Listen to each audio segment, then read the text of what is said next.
এটা সম্পর্কিত হওয়ার কথা ছিল যে বাংলাদেশের সকল স্বৈরশাসন, গণঅভ্যুত্থান, স্বাধীনতা, মুক্তিযুদ্ধ এই সংগ্রামগুলো কখন আসে?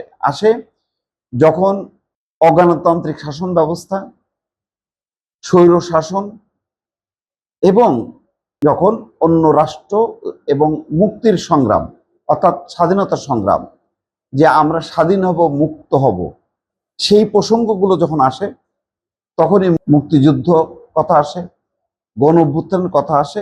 অর্থাৎ সবগুলোই মানুষের মুক্তির অধিকারের একটা আন্দোলন, সংগ্রামের অংশ হচ্ছে এই গণ অভ্যুত্থান এবং স্বাধীনতা মুক্তিযুদ্ধ। কিন্তু বাংলাদেশে এক অদ্ভুত ব্যাপার যে দেখেন, আওয়ামী লীগ মোনা যারা, তারা জুলাই অভ্যুত্থান, জুলাই যোদ্ধা এই শব্দগুলো একেবারেই সহ্য করতে পারে না। আবার যারা মুক্তিযুদ্ধের বিরোধী শক্তি, তারা কোনোভাবেই স্বাধীনতা মুক্তিযুদ্ধকে সহ্য করতে পারে না এবং তারা মনে হয় জুলাই অভ্যুত্থান এবং জুলাই যোদ্ধা বলে ওই স্বাধীনতা মুক্তিযুদ্ধ এবং ৭১কে পেছনে ফেলতে চায়। কথাগুলো বললাম এই কারণে, সংসদে ফজলুর রহমান, যিনি বিএনপি দলীয় সংসদ সদস্য, তিনি বলছেন মুক্তিযোদ্ধার সম্মানী ভাতার সঙ্গে অন্য কারো ভাতার তুলনা হতে পারে না। অর্থাৎ মুক্তিযোদ্ধারাও যেমন ভাতা পায়, তেমনি জুলাই আন্দোলনের যারা শহীদ হয়েছেন বা আহত হয়েছেন তারাও ভাতা পায়। এখানে মুক্তিযোদ্ধার শহীদরাও পায়, আবার যারা মুক্তিযুদ্ধে অংশগ্রহণ করেছেন সেই যোদ্ধারাও ভাতা পান। এখানে তিনি বলছেন যে মুক্তিযোদ্ধার সম্মানী ভাতার সঙ্গে অন্য কারো সম্মানী ভাতার কোনো তুলনা হতে পারে না। তিনি বলছেন জুলাই অভ্যুত্থানে শহীদ পরিবারের মাসিক ভাতা ২০,০০০ টাকা। জুলাই অভ্যুত্থানে শহীদ পরিবারের মাসিক ভাতা ২০,০০০ টাকা, ঠিক আছে, মুক্তিযোদ্ধাদের ভাতা ১ টাকা হলেও বাড়াতে হবে।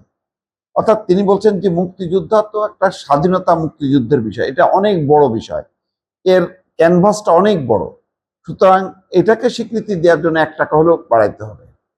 জাতীয় সংসদে বৃহস্পতিবারে এই বিতর্কটা তিনি নিয়ে আসেন এবং বলছেন মুক্তিযোদ্ধাদের মাসিক সম্মানী ভাতা ২০,০০০ টাকা অপরিবর্তিত রাখা এবং খেতাবপ্রাপ্ত মুক্তিযোদ্ধা যেমন বীরশ্রেষ্ঠ, বীরুত্তম, বীর বিক্রম, বীর প্রতীকের ৫,০০০ টাকা বৃদ্ধি করা হয়েছে। এটাকে তিনি সাপোর্ট করছেন। জুলাই অভ্যুত্থানকে তিনি শ্রদ্ধা করেন। জুলাই অভ্যুত্থানের শহীদ পরিবারের মাসিক ভাতা ২০,০০০ টাকা, এটাকে সমর্থন করে তিনি বলেন অন্যান্য ক্যাটাগরিতে আহতদের ২০, ১৫, ১০,০০০ টাকা রাখা হয়েছে। ফজলুর রহমান বলছেন কোনো কারণেই মুক্তিযোদ্ধার সম্মানী ভাতার সঙ্গে অন্য কারোর সম্মানী ভাতার তুলনা হতে পারে না, যদি হয় তাহলে এজন্য ৫ বছর পর খেসারত দিতে হবে। অর্থাৎ যদি মুক্তিযুদ্ধকে খাটো করা হয় তাহলে ৫ বছর পর জনগণ এটা সমর্থন করবে না, সেই ইঙ্গিতটা তিনি দিয়েছেন। যাই হোক, এটা একটা বড় বিতর্ক, কিন্তু বিতর্কটা হওয়ারই কথা না। যে বাংলাদেশের বিভিন্ন পর ৬৯ গণঅভ্যুত্থান হয়েছে, তারপরে স্বাধীনতা মুক্তিযোদ্ধা, এরশাদের পতনের জন্য গণঅভ্যুত্থান সংগঠিত হয়েছে, সেটা সেই আকার বা ব্যাপ্তিটা যত ছোটই হোক না কেন। আর ২৪-এর গণঅভ্যুত্থান, এইরকম গণঅভ্যুত্থান স্বাধীন বাংলাদেশে কখনো হয়নি এবং একটা রক্তক্ষয়ী গণঅভ্যুত্থান। তো সেই অভ্যুত্থানটাও সেই স্বাধীনতা মুক্তিযুদ্ধ যেমন মানুষের অধিকার এবং মুক্তির জন্য, এখানেও তখন পাকিস্তানের হাত থেকে মুক্তির জন্য স্বাধীনতা মুক্তিযুদ্ধ, আর এবার ছিল স্বৈরশাসনের হাত থেকে মুক্তির জন্য জুলাই অভ্যুত্থান বা জুলাই যুদ্ধ। তো দুটো তো একই প্রকৃতির। এখানে দ্বন্দ্ব, বিবাদ, সংঘাত যারা তৈরি করে তারা আসলে কোনো না কোনো একটা স্বার্থ আছে বা তাদের একটা মতলব আছে। যেমন ওই যে আওয়ামী লীগ কখনো মানতে চায় না জুলাই অভ্যুত্থান বা জুলাই যোদ্ধা, তেমনি জামাতে ইসলাম তার সঙ্গীরা কখনো মানতে চায় না ৭১-এর স্বাধীনতা এবং মুক্তিযুদ্ধ। এই দুই মেরুর মাঝখান দিয়ে আপামর মানুষের চিন্তা চেতনা এবং ভাবনা বিএনপি সহ সবারই তারা যেটা মনে করে যে 2024-এর গণঅভ্যুত্থানের জুলাই যুদ্ধ বলা হয়, সেটা যেমন সত্য, সেটাকে যেমন ধারণ করা উচিত, তেমনি 71-এর স্বাধীনতা মুক্তিযুদ্ধকেও ধারণ করা উচিত।